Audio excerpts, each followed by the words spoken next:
Митинги в Беларуси никак не успокоятся, но уже назревают митинги и в Таджикистане.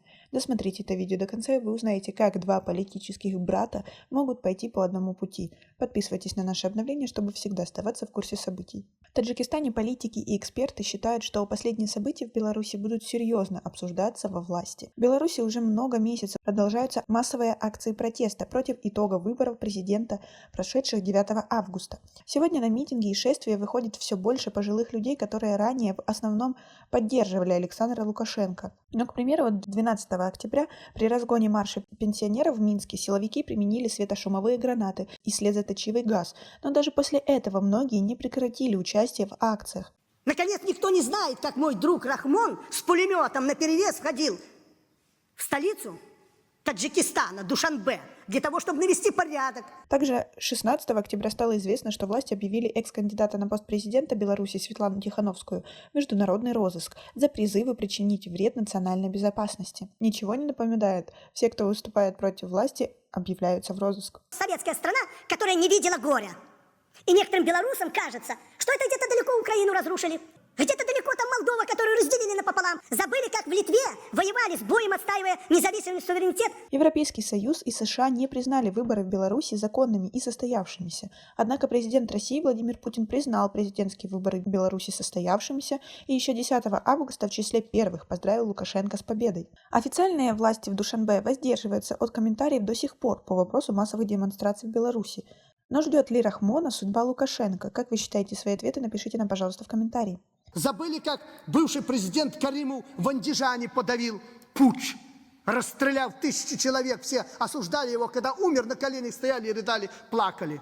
Саид Джафар Усманзода, депутат парламента и председатель лояльной власти Демократической партии Таджикистана, считает, что события в Беларуси – это дело рук иностранных держав.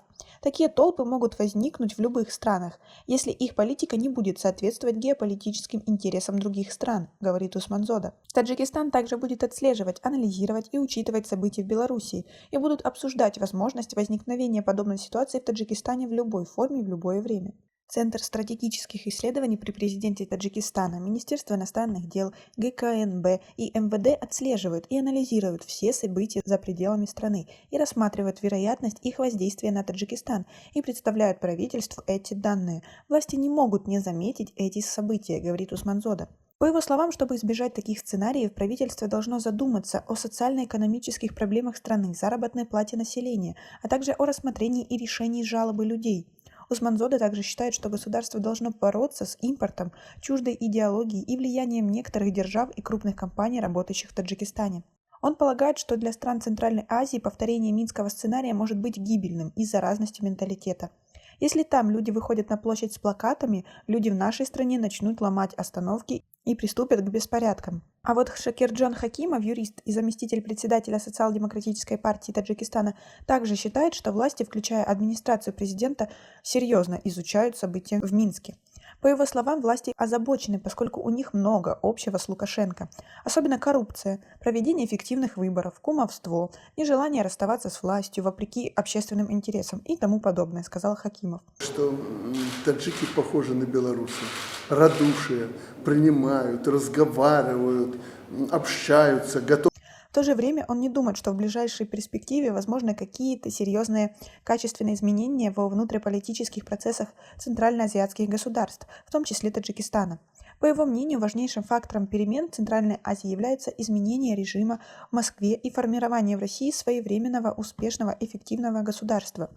Президент Таджикистана Эмомали Рахмон еще 10 августа также поздравил Лукашенко с победой в президентских выборах. Он написал: «Ваша победа на президентских выборах является свидетельством признания обществом вашего огромного вклада в развитие и укрепление основ суверенитета белорусского государства, а также подтверждением правильной, избранной вами на этом пути дальновидной политики, направленной на последовательное повышение благосостояния граждан страны и ее авторитета на международной арене», говорилось в поздравительной телеграмме президента Рахмона. Вот это главное. Нам с тобой удалось создать атмосферу радушия. Как мы видим, Несмотря на то, что Лукашенко не хотели избирать, все-таки Рахмон считает это правильно. Ну, в принципе, так, как и в Таджикистане. Вот сейчас, например, поступила информация, что в Таджикистане специальные органы проходят подготовку по усмирению митингов.